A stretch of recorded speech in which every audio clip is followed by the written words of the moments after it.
Hello student, education tips में biology के chapter संख्या 5 की बात करेंगे आज, जिसमें अपन पहला क्वेश्चन देखेंगे। पहला क्वेश्चन है डीएनए की लंबाई सामान्यतः निर्भर करती है। क्वेश्चन है डीएनए की लंबाई सामान्यतः निर्भर करती है। इसमें पहला ऑप्शन है न्यूक्लियोटाइडों की संख्या, दूसरा है न्यूक्लियोटाइडों की स्थिति, तीसरा दोनों, चौथा कोई नहीं। तो क्वेश्चन डीएनए की लंबाई सामान्यतः निर्भर करती है, तो ध्यान रखना डीएनए की लंबाई किस पर निर्भर करेगी भाई? न्यूक्लियोटाइडों की संख्या पर। किस पर निर्भर करती है भाई? न्यूक्लियोटाइडों की संख्या पर। तो देखो न्यूक्लियोटाइड होता है क्या भाई? न्यूक्लियोटाइड, और न्यूक्लियोटाइड पढ़ने से पहले अपने को पढ़ना पड़ेगा न्यूक्लियोसाइड। न्यूक्लियोसाइड, और न्यूक्लियोसाइड से पहले अपने को देखना पड़ेगा पेंटो शर्करा। कौन सी शर्करा?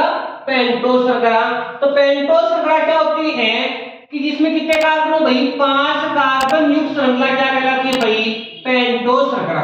5 कार्बन युक्त श्रृंखला होती है, उसको बोलते हैं पेंटो शर्करा। इसकी अभी यदि संरचना की बात करें तो पेंटो शर्करा इस प्रकार से होती है भाई। ये भी 5 कार्बन है, कार्बन 1 2 3 4 और 5। तो 5 कार्बनिक संरचना क्या कहलाती है भाई? पेंटो श्रृंखला। यदि पेंटो श्रृंखला के कार्बन संख्या 65 पर, पेंटो श्रृंखला है, इसका कार्बन संख्या 65 कौन सा है?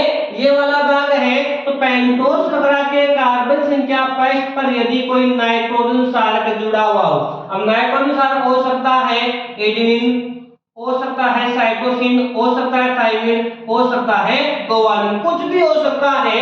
वो कौन से कार्बन पर जुड़ा हुआ हो भाई? 65 पर। मान लो हमने OH की जगह क्या जोड़ दिया? A जोड़ दिया। क्या जोड़ दिया भाई? A जोड़ दिया। OH की जगह क्या जोड़ दिया भाई? A जोड़ दिया। तो बनने वाली श्रृंखला होती है वो क्या कहलाती है भाई? न्यूक्लियोसाइड कहलाती है। तो ध्यान रखना कि पेंटो श्रृंखला के कार्बन संख्या 65 पर यदि कोई नाइट्रोजन क्षारक जुड़ा हुआ है तो बनने वाली श्रृंखला क्या कहलाती है? न्यूक्लियोसाइड कहलाती है। ठीक है। अब न्यूक्लियोसाइड के कार्बन संख्या 5 पर, कार्बन संख्या 5 कौन सा है? ये वाला। तो पेंटोस सॉरी न्यूक्लियोसाइड के कार्बन संख्या 5 पर यदि कोई फॉस्फेट समूह जुड़ा हुआ हो, क्या जुड़ा हुआ हो भाई? फॉस्फेट समूह जुड़ा हुआ हो, तो बनने वाली संरचना क्या कहलाती है भाई? न्यूक्लियोसाइड सॉरी न्यूक्लियोटाइड कहलाती है। क्या कहलाती है भाई? न्यूक्लियोटाइड कहलाती है। तो क्वेश्चन था डीएनए की सामान्य जो लंबाई है वो निर्भर करती है किस पर भाई? न्यूक्लियोटाइडों की संख्या पर। और न्यूक्लियोटाइड क्या होते हैं भाई? तो न्यूक्लियोसाइड के कार्बन संख्या 5 पर यदि कोई फॉस्फेट समूह जुड़ा हुआ हो तो बनने वाला श्रृंखला क्या कहलाती है भाई? न्यूक्लियोटाइड कहलाती है। अलग अलग जीवों में इनकी जो संरचना है वो अलग अलग प्रकार की होती है। जैसे अपन बात करें जीवाणु भोजी, जीवाणु भोजी 5 इंटू 174 की बात करें, जीवाणु भोजी 5 इंटू 174 की बात करें तो उसमें न्यूक्लियोटाइडों की संख्या होती है वो होती है भाई 5386। कितनी होती है भाई? 5386 होती है। यदि अपन बात करें इकोलाई की, किसकी बात करें भाई? इकोलाई की, तो इकोलाई में होती है भाई 4.6 इंटू 10 की पावर 6 होती है। यदि बात करें मानव में जो एगोनिक जो डीएनए होता है, मानव में जो एगोनिक जो डीएनए होता है उसमें जो न्यूक्लियोटाइडों की यदि संख्या की बात करें तो वो होती है 3.3 इंटू 10 की पावर 9 होती है। यदि हम बात करें लेम्डा जीवाणु भोजी की, इसकी बात करें भाई लेम्डा जीवाणु भोजी की बात करें तो इसमें होती है भाई 28502 होती है। कितनी होती है भाई? 28502 होती है। तो क्वेश्चन था डीएनए की लंबाई निर्भर करती है तो न्यूक्लियोटाइडों की संख्या पर करती है। इसकी जो पोजीशन स्थिति होती है वो अलग अलग जीवों में अलग अलग प्रकार की होती है। जैसे हमने बात की जीवाणु भोजी कौन सा भाई? 5 इंटू 174, उसमें कितने भाई? 5386 है। इकोलाई में 4.6 इंटू 10 की पावर 6 है।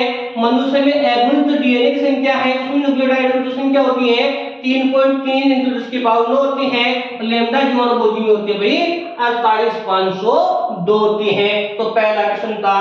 दूसरा है मानव कोशिका में डीएनए की लंबाई होती है, मानव कोशिका में डीएनए की लंबाई होती है तो ध्यान, मानव कोशिका में डीएनए की लंबाई होती है भाई 2.2 मीटर होती है। तो देखो भाई इसको, ये होता है भाई डीएनए, ये होता भाई एक पूरा का पूरा क्या भाई, ये डीएनए होता है। इस डीएनए में अपन बात करें तो यहां से लेकर यहां तक का पूरा पूरा क्या होता भाई, एक कुंडलन होता है। क्या होता भाई, एक कुंडल होता है। और इस कुंडलन की यदि लंबाई की बात करें, इस कुंडल की पूरी की लंबाई की बात करें तो होती है भाई कितनी, 34 एंगस्ट्रॉम। कितनी होती है भाई, 34 एंगस्ट्रॉम इसकी क्या होती है भाई, लंबाई। तो ध्यान रखना कि डीएनए में एक कुंडल की लंबाई होती है तो 34 एंगस्ट्रॉम होती है। और ध्यान रखना एक जो कुंडल है उसमें जो नाइट्रोजन सार होते हैं, कौन भाई, नाइट्रोजन सार। और अभी बताया था नाइट्रोजन सार कौन अभी, GaCt। कौन अभी, GaCt है। ये जो नाइट्रोजन सार है इनकी संख्या कितनी होती है भाई, 10 होती है। कितनी होती है भाई, 10 होती है। तो ध्यान रखना एक कुंडल की लंबाई कितनी है भाई, 34 एंगस्ट्रॉम। और ये जो लिखा भी नाइट्रोजन सार है वो कितने होते हैं भाई, एक कुंडल में 10 है। और डीएनए की दोनों श्रृंखला होती है वो आपस में कौन से बंध द्वारा, तो जो हाइड्रोजन बॉन्ड है या बंध है उनके द्वारा आपस में क्या होती है भाई, जुड़ी होती है। ध्यान रखना। अब देखो जी हमेशा किससे, सी से जुड़ता है और ए हमेशा किससे जुड़ता है भाई, टी से। तो जी में हमेशा जी सी से जुड़ेगा तो कौन सा बॉन्ड आएगा, ट्रिपल बॉन्ड आएगा। और ए हमेशा किसके साथ जुड़ता है भाई, टी के साथ में डबल बॉन्ड के द्वारा जुड़ता है।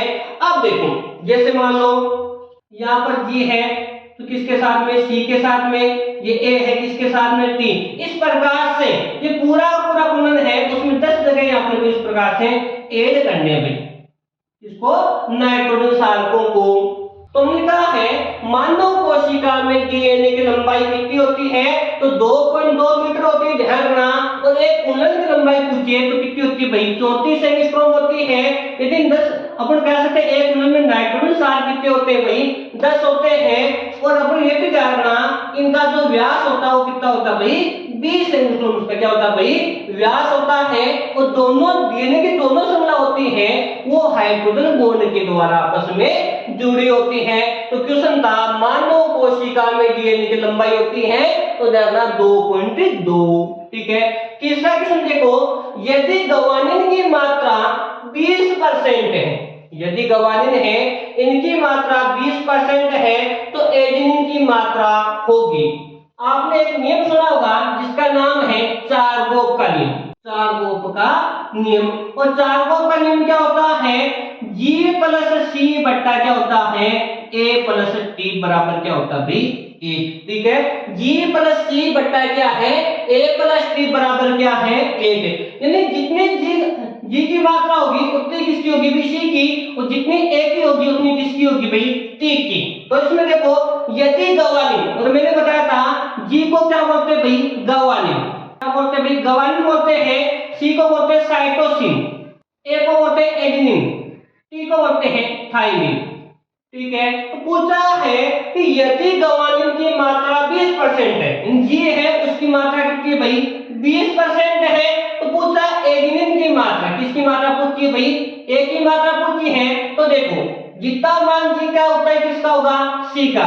तो अपने पास में G का मान कितना भाई 20% देर का है तो C का भी कितना हो जाएगा 20 हो जाएगा। कितना हो जाएगा 20 हो जाएगा। अब पूछा किसका भाई A का। तो देखो भाई 20 को जोड़ा तो कितना भाई 40। और कोई भी चीज हमेशा कितना परसेंट पे निकलती है, हमेशा 100% पे निकलता है। तो देखो भाई 40 तो ये हो गया, बच्चा कितना अपने पास में 60 है तो हमने इसमें कितना भाई यहाँ पर 30 हो गया, यहाँ पर कितना हो गया भाई 30 हो गया। तो 30 प्लस 30 बट्टा क्या बराबर क्या हो गया भाई 60 हो गया। कितना हो गया भाई 60 हो गया। तो ध्यान रखना G की मात्रा कितनी अपने पास में 20 है तो A की मात्रा कितनी हो जाएगी अपने पास में 30 हो जाएगी। तो ध्यान रखना कि यदि ग्वानिन की मात्रा 20% है तो एडेनिन की मात्रा अपने को कितनी होगी। तो ध्यान रखना कितना परसेंट हो जाएगी भाई 30%। कितना परसेंट हो जाएगी भाई 30%। यदि 20 की जगह 30 आ जाएगा तो आंसर क्या हो जाएगा भाई 20 हो जाएगा। यानी ध्यान रखना G की मात्रा G की होगी उतनी C की होगी और जो बचेगा उसका टोटल करके कौन क्या करेंगे भाई, जो A और T की जो मात्रा है उसमें डिवाइड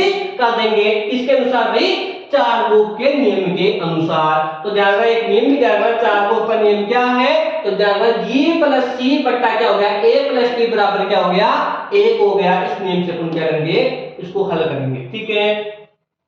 चौथा है डीएनए व हिस्टोन प्रोटीन के सम्मिश्रण को क्या कहते हैं, डीएनए व हिस्टोन प्रोटीन के सम्मिश्रण को कहते हैं? तो ध्यान रखना, क्रोमेटिन बोलते हैं। क्या बोलते हैं? क्रोमेटिन। डीएनए व स्टोन प्रोटीन के सम्मिश्रण को बोलते हैं क्रोमेटिन के नाम से उसको जानते हैं।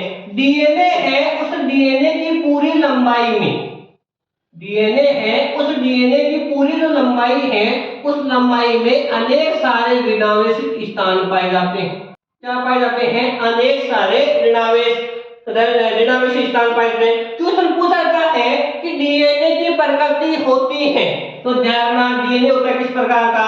ऋणावेशित प्रकार का। जब क्वेश्चन पूछा था कि डीएनए ऋणावेशित क्यों होता है, तो ध्यान रखना फोस्फेट के कारण, इन फोस्फेट की उपस्थिति के कारण। तो क्वेश्चन है डीएनए व स्टोन प्रोटीन के सम्मिश्रण को बोलते हैं क्रोमेटिन के नाम से, और डीएनए की पूरी लंबाई में अनेक सारे क्या पाए जाते हैं भाई?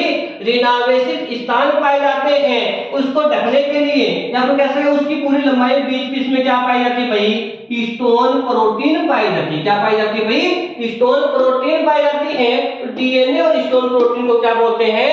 क्रोमेटिन के नाम से जानते हैं। किस नाम से? क्रोमेटिन के नाम से जानते हैं।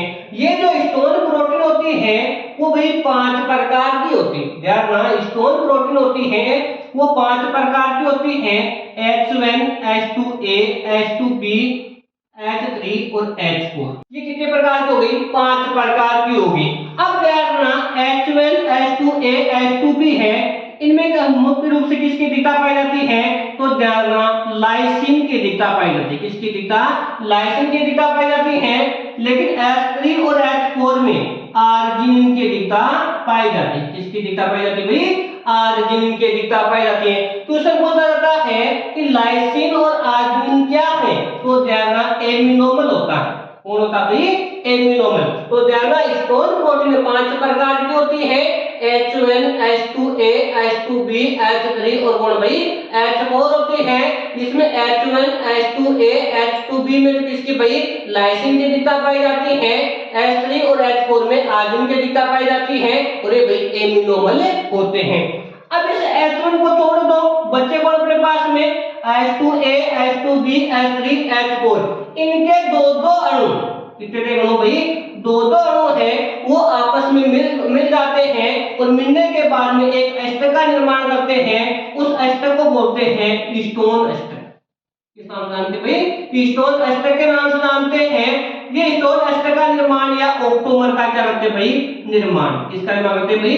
ऑक्टोमर का या स्टोन एस्टर का निर्माण करते हैं, जिसे बोलते हैं करोड़ कण बोलते हैं। किस नाम से जानते हैं भाई? करोड़ कण के नाम से जानते हैं। किस नाम से जानते हैं भाई? करोड़ कण के नाम से जानते हैं। तो जानना कि डीएनए और स्टोन प्रोटीन के मिश्रण को क्रोमेटिन बोलते हैं। डीएनए की पूरी लंबाई में अनेक सारे ऋणावेशित स्थान पाए जाते हैं।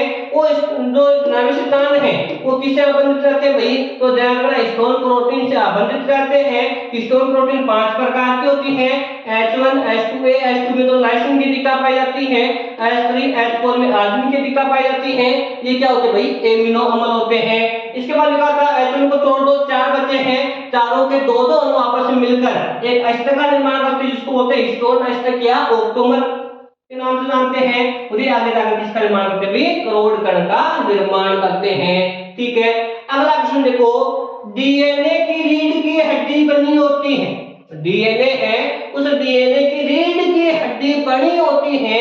तो ध्यान रखना डीएनए की रीढ़ की हड्डी बनी होती है, तो शर्करा की, और एक इसकी बनी होती है भाई फोस्फेट की। तो ध्यान रखना डीएनए की रीढ़ की हड्डी बनी होती है तो शर्करा और फोस्फेट की।